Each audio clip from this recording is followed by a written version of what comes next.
Bonjour et bienvenue dans cette nouvelle édition du Grand JT des Territoires. Voici tout de suite les titres de l'actualité. Camper ou pêcher, inutile de choisir en Gironde. Un camping vient d'être certifié apte à la pratique de la pêche. Explication à suivre dans quelques instants avec TV7, la chaîne du groupe Sud-Ouest. La forêt comme vous ne l'avez jamais vue ni goûtée, la rédaction de Vosges Télévisions nous conduira en balade à la découverte de la faune et de la flore comestibles, celle-là. Enfin, dans la Sarthe, vous découvrirez l'un des plus vieux métiers du monde, taillandier. Ils ne sont plus que quelques-uns à exercer cette activité pour l'amour des lames et du tranchant. Reportage en fin de journal avec LMTV Sarthe. Voilà, mais débutons ce journal avec un sujet qui sent bon les vacances d'été. En Gironde, si vous aimez faire du camping et pêcher, voilà un lieu de résidence qui pourrait vous intéresser. L'hébergement pêche, c'est son nom. Ce label vient d'être décerné à un camping de la région. Sur place, amateurs ou initiés trouvent tout aménagé pour la pratique de leur passion. Pas si mal. Reportage de Agathe Binstein pour TV7, la télévision du groupe Sud-Ouest. Regardez. Il est le premier camping girondin à recevoir le label Hébergement Pêche. Un label qui certifie que le lieu est parfaitement adapté aux pratiquants, mais pas que. Cette qualification mise en place par la Fédération nationale pour la pêche facilite l'accès à l'information pour les touristes, toujours plus nombreux à se rendre sur le lac d'Ourtin. Montrer qu'on est en capacité de les accueillir et de pouvoir les conseiller, c'est important parce que localement, c'est pas forcément toujours facile de bien trouver les spots de pêche, de bien comprendre comment pêcher, etc. Donc ça, c'est vachement intéressant. Et cette expertise, Karine et Serge ont eu envie de la partager. Les deux gérants du camping ont aménagé un gîte dédié aux touristes pêcheurs. Espace adapté, emplacement pour un bateau et décoration dans le thème. Ils ont également allongé les périodes d'ouverture du camping pour permettre entre autres aux pratiquants de s'y rendre en basse saison. Mais pour ces deux passionnés, ce n'est pas le plus important. C'est vraiment un échange en fait, on veut vraiment partager notre loisir avec tous ces gens-là. Donc le fait d'être authentifié, ça permettra aussi surtout aux pêcheurs de se dire tiens, à Ourtin, il y a des gens qui connaissent la pêche, qui ont des hébergements, qui nous comprennent et j'espère qu'ils viendront nombreux. Alors qu'il existe plus de 30 000 pêcheurs adhérents en Gironde, l'activité est peu valorisée au point de vue touristique. Le surf reste encore la star des stations du littoral. À Lacanau et Carcan en tout cas, 4 autres hébergements sont en cours de labellisation. Restons dans le sud-ouest et presque dans l'eau pour découvrir un autre atout touristique de la région, les ports de la ville de Ramonville, près de Toulouse. Cette petite commune abrite le deuxième plus grand port de plaisance du canal du Midi. 100 bateaux y sont arrimés et des habitants y vivent toute l'année. Parmi eux, Chris, qui réside sur sa péniche depuis 36 ans. Écoutez-la au micro de notre partenaire sur place de la Dépêche du Midi. J'ai toujours été très nomade dans ma tête, si vous voulez. Et là, quand je suis arrivée à Toulouse, que j'ai vu les péniches, je me suis dit non, mais c'est ce qu'il me faut, quoi. Je suis arrivée à Toulouse avec tous mes enfants et en camion. Et là, j'ai dit, mais c'est ce qu'il me faut au lieu de déménager tout le temps.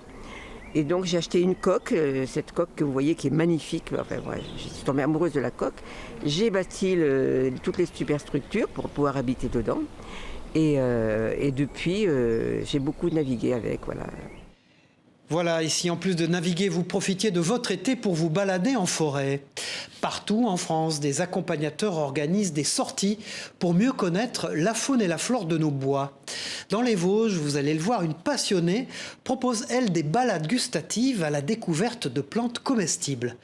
Une cueillette suivie d'un atelier cuisine. Immersion lors de l'une de ces sorties avec Anaïs Gail et Hélène Leplat de la rédaction de Vosges Télévisions. Regardez. Paniers à la main et sens en éveil, pour ce petit groupe, ce n'est pas une balade comme les autres.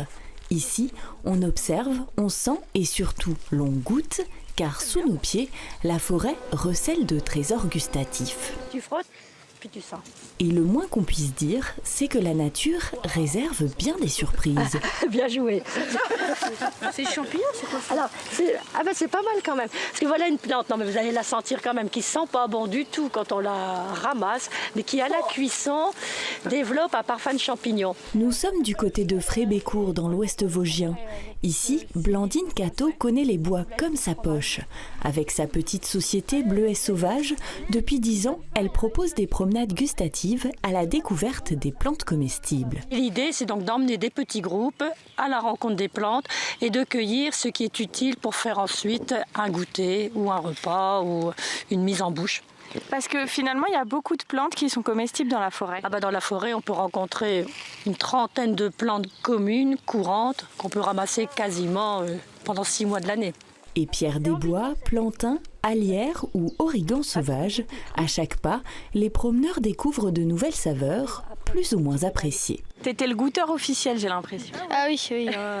Il y en a des bonnes, ouais. Il y en a une, c'est un goût de concombre. Mais il y en a d'autres, c'est pas bon.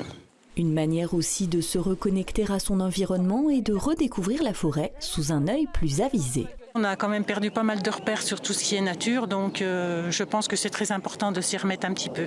Direction les cuisines maintenant pour la transformation des plantes.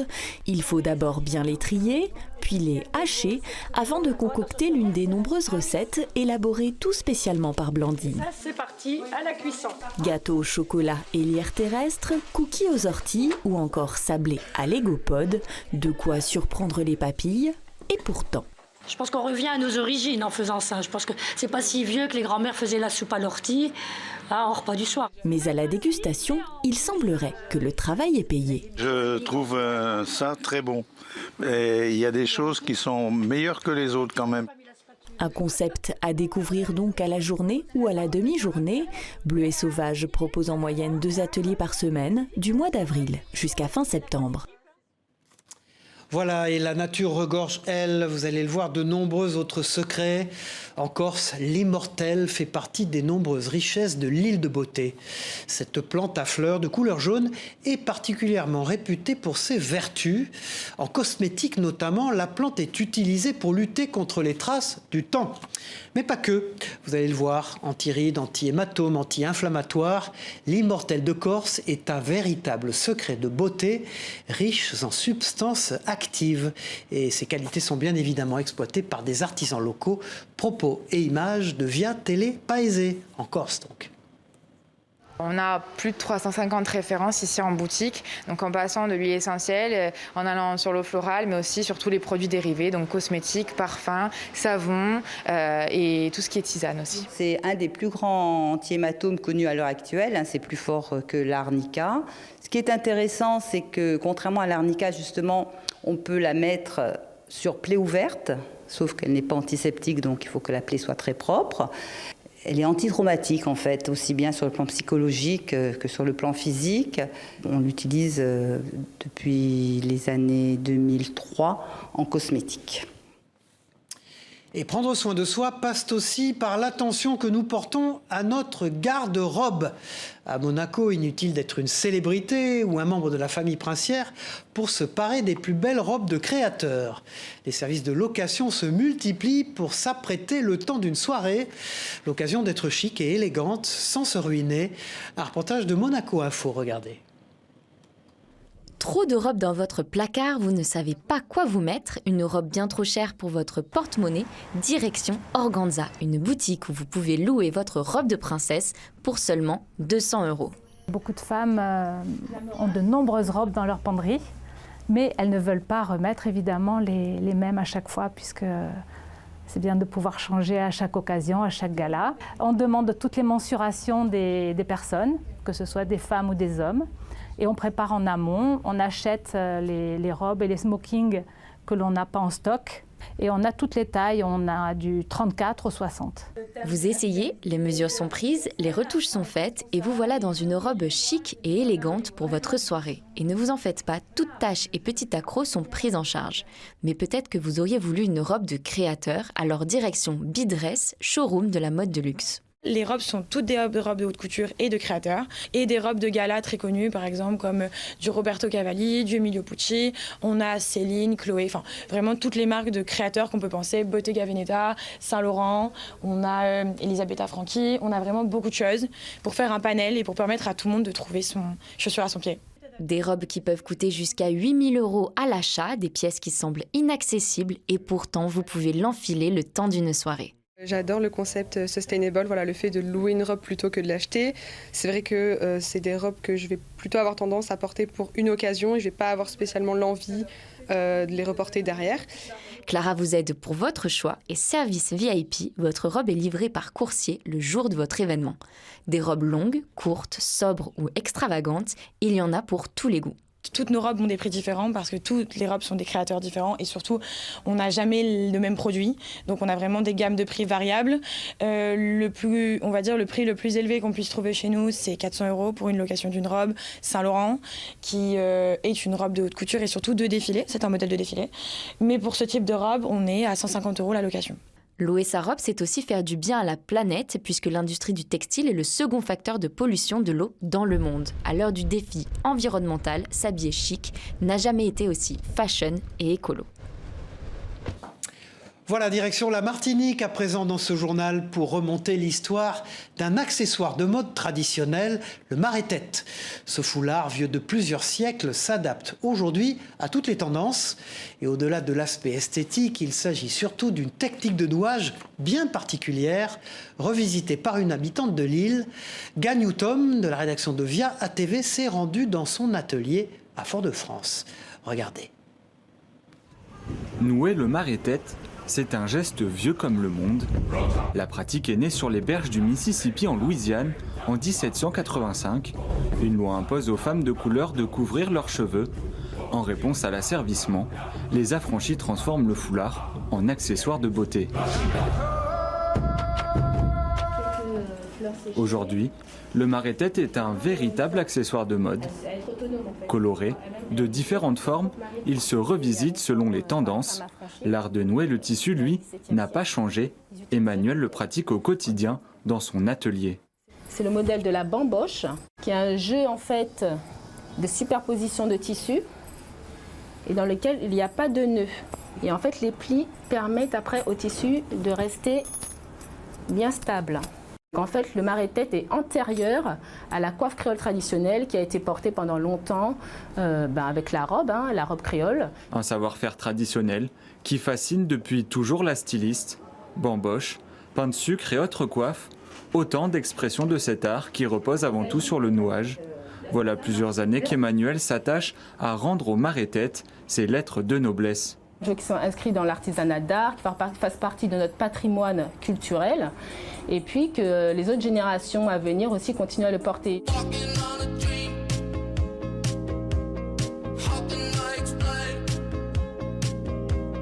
Pour promouvoir son travail, Emmanuel fait régulièrement des shootings photos, l'occasion pour elle d'essayer et de peaufiner ses créations. Les photos sont publiées sur les réseaux sociaux. C'est le seul réel support que j'ai pour faire connaître mon travail. Après, effectivement, plus je travaille, plus je vais faire des photos, plus je vais voir ce qui va, ce qui ne va pas, ce qui est amélioré ou pas. Moi, quand Emmanuel me fait un maré-tête, je me sens vraiment valorisée, belle. Là, je suis belle, mais là, je le suis encore plus avec le maré-tête. Et voilà, c'est quelque chose de unique et c'est un patrimoine à apporter. La styliste donne également des cours dans lesquels elle enseigne les techniques de nouage pour un parfait maré-tête. Elle vous attend dans son atelier à Fort-de-France. Le monde de la mode, qui vous le savez, est en pleine restructuration. Les enjeux éthiques et environnementaux poussent notamment des salariés à se reconvertir. Dans la Loire, 2 habitantes ont profité d'une formation pour lancer leur propre marque de vêtements. Explication d'Anthony Verpillon pour la chaîne locale TL7 sur place. Depuis quelques semaines, Amélie et Amandine ont radicalement changé leurs conditions de travail. Désormais, c'est de chez elles qu'elles imaginent les lignes de leur future marque de vêtements. Notre projet, c'est de créer des vêtements pour les femmes enceintes. Et ça, c'est des morphologies qu'on n'a pas forcément étudiées à l'école. Car dans quelques mois, elles espèrent lancer une marque made in France et respectueuse de l'environnement. Sortir de la fast fashion et de pouvoir proposer des produits écologiques avec des tissus qui sont bons pour la santé et bons pour la nature. Un virage à 360 degrés par rapport à leur vie professionnelle d'il y a un peu plus d'1 an. Amandine était éducatrice spécialisée et Amélie, chauffeur-livreur pendant plus de 15 ans. Les choses de la vie ont fait que j'ai pas pu attaquer une formation tout de suite, donc j'ai attendu d'avoir des enfants, que la maison soit finie. Et, ce qui a bien collé en fait, c'est que ma boîte a fermé il y a 2 ans. J'ai eu droit à un plan de licenciement et c'est eux qui m'ont financé la formation. Et durant 12 mois, elles ont donc intégré la formation des métiers de la mode et du vêtement au lycée Adrien Testu du Chambon-Feugerolles. Un vrai challenge qui nécessite agilité entre vie de famille et vie professionnelle et qu'il a fallu préparer et mûrir pendant plusieurs mois à plusieurs années. Une notion bien présente à l'esprit des formateurs du Greta où 215 formations sont proposées du niveau CAP au Bac+3 car tous les profils et tous les âges garnissent les effectifs. La formation elle concerne les jeunes à partir de 16 ans jusqu'à des personnes qui sont en reconversion professionnelle jusqu'à des âges assez avancés.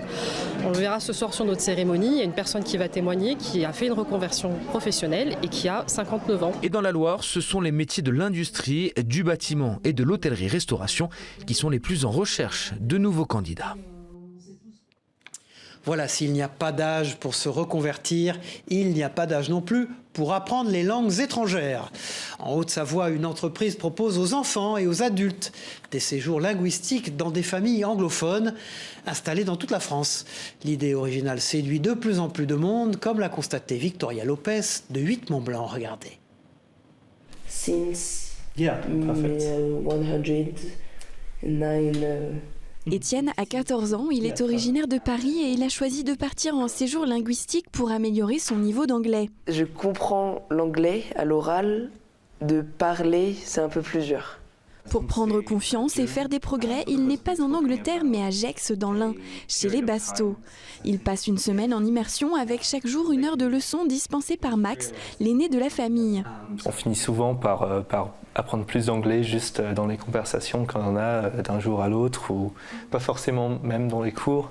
Mais c'est aussi faire ces cours de 1 heure par jour pour un peu regarder le vocabulaire qui manquerait ou des points de grammaire. Les parents de Max, Emma et son mari Jonathan vivent en France depuis 19 ans. Leurs 4 enfants sont complètement bilingues et à la maison, ils parlent uniquement anglais. Il y a environ 4 ans, les Basteaux ont décidé de devenir famille d'accueil. Ils ne sont pas très loin de chez eux, mais ils ont une vraie expérience anglaise dans une maison d'anglais et nous ne parlons qu'anglais à la maison. Mais ils ont l'avantage de savoir que nous parlons français. Mes enfants sont bilingues et donc s'il y a un problème, nous pouvons communiquer en français. Proposer des séjours linguistiques pour des jeunes ou des adultes sans changer de pays, c'est l'idée de Bettina Garberoglio. Et c'est sur les bords du lac d'Annecy où elle réside que le concept est né. J'ai une maman française, un papa allemand et je suis née aux États-Unis. Et je remarquais que ma maman recevait tout le temps plein de demandes pour trouver des familles d'accueil aux États-Unis. Et puis quand j'ai grandi, j'ai eu mes enfants que j'ai mis à l'école dans mon village. Et dans mon village, il y avait plein d'Anglais avec qui on interagissait. Et ça fait un peu un clic entre ces demandes de familles d'accueil et tous ces Anglais avec qui habitaient à côté de chez nous. La crise du Covid ayant complexifié l'organisation de voyages à l'étranger, l'offre de My English Family séduit de plus en plus de monde. Créée en 2015, l'entreprise compte aujourd'hui plus de 180 familles hôtes partout en France. C'est un métier en voie de disparition que nous allons découvrir dans ce journal maintenant. Taillandier, soit la fabrique d'outils à couper grâce à la maîtrise du feu. Ils ne sont plus qu'une poignée en France à exercer cette activité et parmi eux un Sartois qui a bien voulu ouvrir les portes de son atelier à Enzo Maubert de la rédaction de LMTV Sarthe. Regardez. Donc il faut une certaine couleur, une certaine température, là on est aux alentours de 900 degrés.